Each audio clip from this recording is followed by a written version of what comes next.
মই যোৱাকালি ৰাতি ৰকিবুল হুছেইনৰ ফটোটো জুম কৰি মই চাইছোঁ। মানে যদি টিভিটো ক্ল'জ কৰি চাই কান্দিছে কিন্তু চকু পানী ওলোৱা নাই।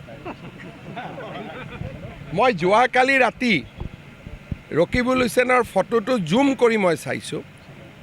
এতিয়া মোৰ ঘাম ওলাইছে বুলি ক'লে ইয়াত ঘাম দেখা পাই আছে নে নাই?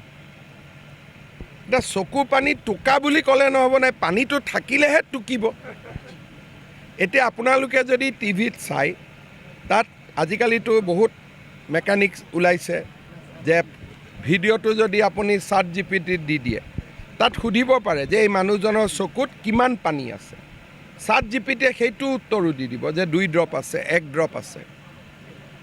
ৰকিবুল হুছেইনৰ কোনো ফটোত চকু পানী নাই আৰু অখিল গগৈয়ে সাৱটি ধৰি কান্দা দেখুৱাইছে যাতে চকুটো টিভিয়ে নেদেখে। আপোনালোকে নিজেই পজিশ্যনিংবিলাক চাই ল'ব। এওঁলোক সংখ্যালঘু মানুহৰো শত্ৰু।